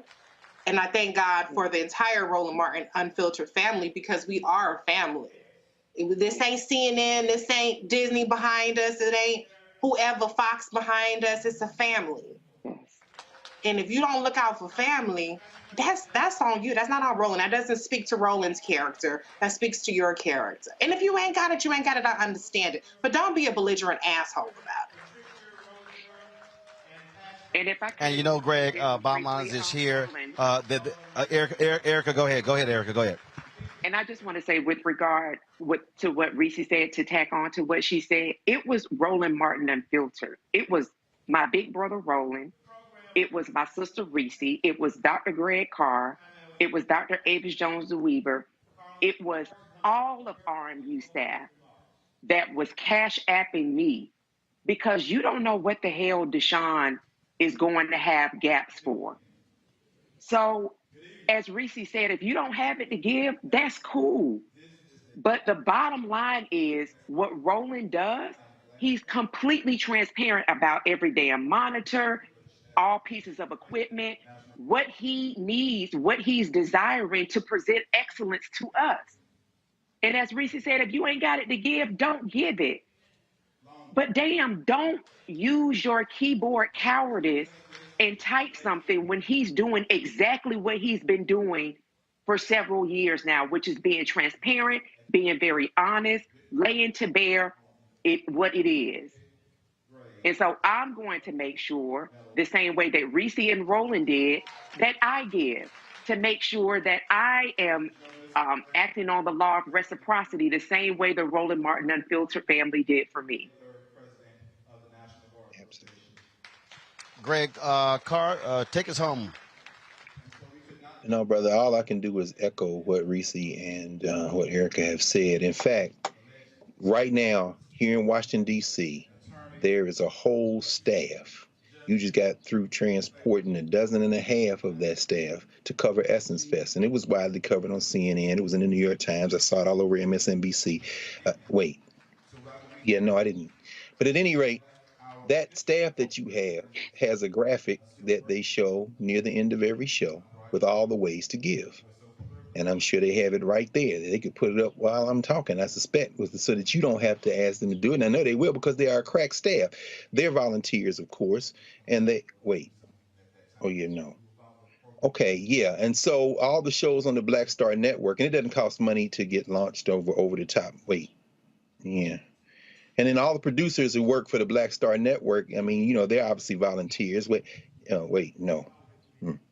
I'm trying to think of who is actually volunteering. It might be the guy with the microphone who doesn't take a salary, who does speaking engagements, and who started a whole ass network out of his mind by working for years long before he left those other engagements, whether it be CNN, whether it be TV One, with this in his mind, that this was the vision. And here we are at a watershed moment that has unfolded over the course of the last several years, including two of which was a whole ass pandemic. Now, to get to Savannah, to get to Georgia to help get the vote out, to get to Louisiana, to get all over the South, to go on location, to cover all the congressional hearings, to have people in front of cameras and streamed forever, permanently over all these platforms, and an archive that can be accessed at any time, it costs money. And so, in a minute, Roland, I hope you'll remind us of how many people you have, whether it be Instagram, whether it be Twitter, whether it be Facebook, whether it be YouTube, combined across all those platforms. And I agree with my sisters. If you don't have it, don't give. I am going to put some money on it right now as soon as we get off as I get on a train and head to the Mayflower Hotel, because guess what? I did not see Fred Gray interviewed on CNN. I didn't see Don Lemon in that room today. I didn't see Rachel Maddow in that room. Since you want to talk about being such a feminist, why weren't you talking to Diane Nash? I'll tell you why. Because you don't give a damn about Diane Nash. But let me tell you about Diane Nash. On the worst day of her life, it's better than the best day of your life, Rachel Maddow. And I'm not saying that because you're anybody to talk about. I'm just saying it because some of y'all think that white media is somehow the gold standard. Roland Martin, you have been and continue to be in those places where our people are. How many people wouldn't know Gary Chambers if you hadn't talked to him? How many people wouldn't know who Charles Booker? You was talking to Charles Booker before he blew up. You know what I'm saying? And who today, Brittney Griner, it's a big story now, but how many people would have taken it from the way that you took it? My bottom line, if you don't have it, guess what? Everybody who does is making it possible for everybody who doesn't to share this resource. Because last I checked, YouTube is free to us, but it costs you money to put it together. Look, man, that railroad bill should be retired by the end of this show. Please, y'all. I know you were saying wrong, but let me ask for you, brother. Please, team, sitting in that beautiful, and of course they don't charge you any rent. Wait, oh yeah, I guess they do. Put that graphic back up again. Do y'all see the Cash App? Do y'all see the PayPal? Do you see the Venmo? Do you see the Zelle? This is not the Black Star YouTube show, haters. This is the Black Star Daily Digital Network, Roland Martin Unfiltered, the flagship show. And for old folk like my mom and them was, who would write a check out in that precise machine handwriting, P.O. Box 57196, Washington, D.C. 20037-0196. Y'all do that. Let's retire this right now. It should be a new railroad bill completely paid for by the time. And I should end with this, Roland. Did you say it's a black-owned company? Let me tell you about Roland Martin. While y'all talking about this black empowerment and running out and giving your money for tennis shoes and the latest this and that and letting your master have your last dime. Roland Martin looks for black people. Go to his studio. Black art. Black people hung the lights. Black people stringed together electronics. Black people all over the walls. He done found a black company to replace it. So guess what? By the time that thing comes here, now not only should it be paid for, we ought to have another reserve $200K to pay for that. Brother Deshaun, heal, brother. And you fool that smile that maybe be watching this right now, oh, your day's coming, baby. You and that damn 18-wheeler driver that tried to do something to our sister Erica, but she's protected by something much bigger than you will ever glimpse in your miserable life. So y'all put this on it. Well, folks, I certainly appreciate it, Greg, Reese, and Erica. Thank you so very much. iPhone 13 on us for every customer. Current, new, everyone. To show the love. How about sushi? I just had sushi for lunch yesterday. How about tacos? Automatic emergency braking, one of 6 advanced safety features standard on every 2022 Chevy Equinox. Find new technology. Find new roads. Chevrolet. It's time to be smart. Roland Martin's doing this every day. Oh, no punches! Thank you, Roland Martin, for always giving voice to the issues. Look for Roland Martin in the whirlwind, to quote Marcus Garvey again. The video looks phenomenal, so I'm really excited to see it on my big screen. Support this man, Black media. He makes sure that our stories are told. See, this difference between Black Star Network and Black-owned media and something like CNN. I got to defer to the brilliance of Dr. Carr and to the brilliance of the Black Star Network. I am rolling with Roland all the way. Honored to be on a show that you own. A black man owns the show. Folks, Black Star Network is here. I'm real revolutionary right now. Roland was amazing on there. Stay black. I love y'all. I can't commend you enough about this platform that you've created for us to be able to share who we are, what we're doing in the world, and the impact that we're having. Let's be smart. Bring your eyeballs home. You can't be Black-owned media and be scared. You dig?